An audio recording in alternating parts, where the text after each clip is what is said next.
નમસ્કાર મિત્રો, Q&A session part 1 તો એના ક્વેશ્ચન જેટલા આપણી પાસે છે એના આન્સર ત્યારે આપણે આપવાના છે.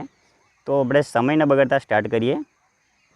તો મિત્રો પહેલો ક્વેશ્ચન છે કે ધોરણ 9ની વિજ્ઞાન અસાઇનમેન્ટ ક્યારે પૂરું કરશો? તો મિત્રો બને એટલું જલ્દી આપણે પૂરું કરવાનો પ્રયત્ન કરીએ છીએ. ધોરણ 9નું આપણે ગણિતનું અસાઇનમેન્ટ છે એ ટોટલી પૂરું કરી દીધું છે અને એની નીચે ડિસ્ક્રિપ્શન એટલે કોઈ પણ તમે વિડીયો ઓપન કરશો ગણિતનો હશે કે વિજ્ઞાનનો, તો બંનેની નીચે તમને બંનેના પ્લેલિસ્ટની લિંક મળી છે. તો ત્યાંથી તમે બધા વિડીયો જોઈ શકો. જેમ જેમ અપલોડ કરીશું તેમ લિસ્ટમાં નીચે એડ થતા રહેશે. તો બને એટલો જલ્દી આપણે અસાઇનમેન્ટ સોલ્વ કરવાનો પ્રયત્ન કરીશું, પૂરું કરવાનો પ્રયત્ન કરીશું, જેથી તમને પણ તૈયારી માટે સમય મળી રહે. બીજો ક્વેશ્ચન છે આપણી પાસે કે સ્ટાન્ડર્ડ ગણિત લેવું કે બેઝિક ગણિત લેવું? તો મિત્રો બંને ગણિત સારા છે, પરંતુ જો તમે પહેલેથી નક્કી કરી લીધું છે કે તમારે ITI કરવું છે, 11-12માં આર્ટ્સ કે કોમર્સ રાખવું છે, અથવા તો તમારે બાયોલોજી સાથે આગળ સાયન્સમાં જવું છે, તો તમારે બેઝિક ગણિત રાખવાનું. પરંતુ તમારે નક્કી છે કે તમારે એન્જિનિયરિંગ લાઇનમાં આગળ વધવું છે, તો પછી તમારે સ્ટાન્ડર્ડ ગણિત જ રાખવું જોઈએ. પછી તમે ચેન્જ નહીં કરી શકો. એટલે પહેલેથી તમારે નક્કી કરવાનું તમારે કયા સ્ટ્રીમમાં આગળ વધવું છે. એમ જ એમને આગળ પૂછેલું છે કે તમે બેઝિક ગણિત લીધું હોય તો ત્રિકોણમિતિ કરવું જરૂરી છે, કારણ કે તેમાં કંઈ ખબર પડતી નથી. તો મિત્રો ત્રિકોણમિતિ જેટલું કોઈ ઇઝી નથી. ત્રિકોણમિતિના અમુક જે નીતિ નિયમો છે, અમુક જે એના સૂત્રો છે અને જે કોષ્ટક છે એ તમને આવડી જશે. તો ત્રિકોણમિતિ જેટલું ઇઝી ચેપ્ટર તમને બીજું કોઈ જ નહીં લાગે. એકવાર તમે ટ્રાય કરી જુઓ, ચોક્કસથી સમજ પડશે અને ચોક્કસથી ઇઝી બની જશે. અને હા, જો તમારે બેઝિક ગણિત લીધું હોય તો ત્રિકોણમિતિમાં તમારે માથા મારવાની જરૂર નથી. આગળ એમને એમાં જ પૂછ્યું છે તમે તમારું ફેસ રિવીલ વિડીયો બનાવતા. તો મિત્રો ઘણા બધા આપણા એવા વિડીયો છે ચેનલ પર અવેલેબલ, જે તમે જોઈ શકો છો કે આપણે બોર્ડ પર ભણાવતા હોઈએ છીએ, બરાબર. અને એક આ પણ વિડીયો છે. આગળનો પ્રશ્ન છે આપણે કે મેં જોયું છે કે સર ધોરણ 10ની રચનાઓ ધોરણ 9ની રચનાઓ કરતાં સરળ છે. તો મિત્રો હા, ધોરણ 10ની જે રચનાઓ છે એ એકદમ ઇઝી હોય છે ધોરણ 9ના મુકાબલે. ધોરણ 9ની રચનાઓ ખૂબ જ હાર્ડ છે. જો ધોરણ 9ની રચનાઓ તમને પાક્કા પાયે પરફેક્ટ આવડી ગઈ તો ધોરણ 10માં તમારે સહેજ પણ તકલીફ નહીં પડે. એ 4-5 ગુણ તમને એમ જ મળી જશે. અને હા, બીજું તમને જણાવી દઉં કે ધોરણ 9નું ગણિત જે છે એ ધોરણ 10ના ગણિતના મુકાબલે ઘણું હાર્ડ છે. એટલે ધોરણ 9માં જો તમે તનતોડ મહેનત કરી તો ધોરણ 10નું ગણિત તમને હાવ ઇઝી લાગવાનું છે. આગળનો ક્વેશ્ચન જે આપણે જોઈએ કે સર ધોરણ 10ના બોર્ડ પેપર કેવા આવશે? તો મિત્રો બોર્ડ પેપર દર વખત આવે છે એ પ્રમાણે એવરેજ આવે છે, એટલા બધા હાર્ડ નથી આવતા. જો તમારે તૈયારી પરફેક્ટ કરી છે તો ચોક્કસ તમને બધું આવડશે, પરંતુ જો તમારી તૈયારી કાચી છે તો બધું જ તમને હાર્ડ લાગશે. એટલે અત્યારથી મહેનત કરવા લાગી જાઓ. હજુ ઘણા બધા સમય બાકી છે, તો તનતોડ મહેનત કરો અને તૈયારી કરો તો પેપર બધા જ તમને ઇઝી લાગવા લાગે. આગળનો ક્વેશ્ચન આપણે જોઈએ સર મેથ્સની અસાઇનમેન્ટની PDF મોકલો સર પ્લીઝ. તો બેટા મેથ્સની અસાઇનમેન્ટ જેવું આપણે પૂરું થશે, જો કે પૂરું થઈ ગયું છે, પણ આપણે PDF બનાવવાની હજુ બાકી છે. તો PDF તમને અપલોડ મળી જશે.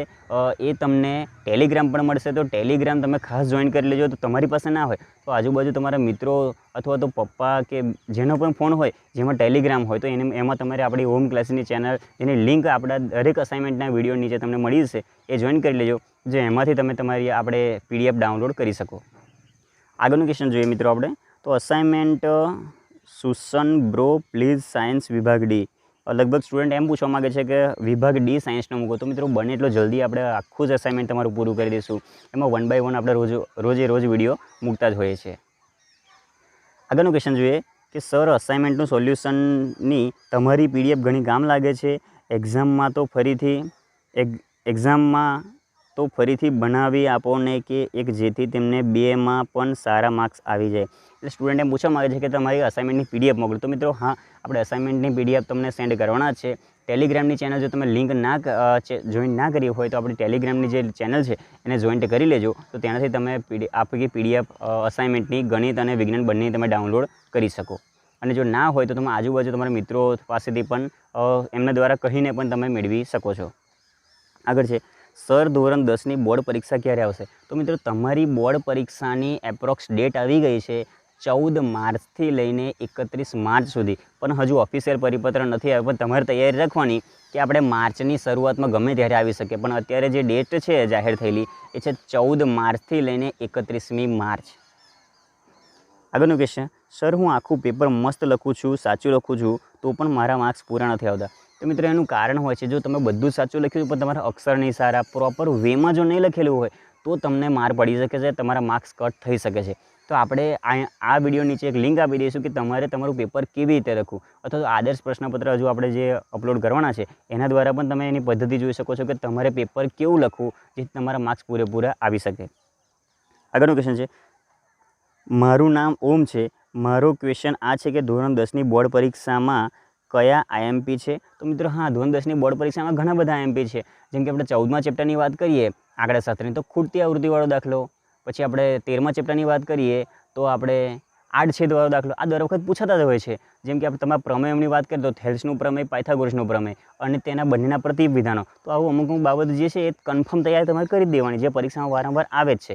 તો આવા આઈએમપી તમને મળતે રહે અને તમારે આઈએમપી ક્યાંય શોધવાની જરૂર નથી. જૂના જે પેપર હોય એમાં તમારે જોઈ લેવાનું કે કયો પૂછાયો છે ગઈ સાલ, તો એને છોડીને બીજા બધા અત્યારે તૈયાર કરી દેવાના. સિમ્પલ વસ્તુ છે. અને એક છેલ્લો ક્વેશ્ચન છે કે સર તમારા મેરેજ થઈ ગયા છે? તો બેટા મેરેજ હજુ બાકી છે, પણ શોર્ટ ટાઈમમાં કરવાના છે. અને જ્યારે પણ મેરેજ કરીશું તમારે બધાને ઇન્વાઇટ કરીશું. યુટ્યુબ પર તમને કંકોત્રી મળી જશે. તમારે બધાએ ખુશીથી પધારવાનું છે, એન્જોય કરવાનું છે, બરાબર. તો આટલા ક્વેશ્ચન હતા આપણા Q&A સેશન 1ના, જેના આન્સર તમને તમારા જેટલા પણ ક્વેશ્ચન છે બધાના આન્સર લગભગ આપણે આપી ગયા, કારણ કે આન્સર ક્વેશ્ચન ખૂબ ઓછા હતા. તો તમારે નેક્સ્ટ Q&A સેશન 2 માટેના જે ક્વેશ્ચન હોય એ તમે આની નીચે ડિસ્ક્રિપ્શનમાં આની નીચે કમેન્ટમાં તમે લખી શકો છો. તો જ્યારે આપણે નેક્સ્ટ વિડીયો આવશે Q&A સેશન 2નો તો એમાં તમારા તમામ ક્વેશ્ચનના આન્સર મળી જશે.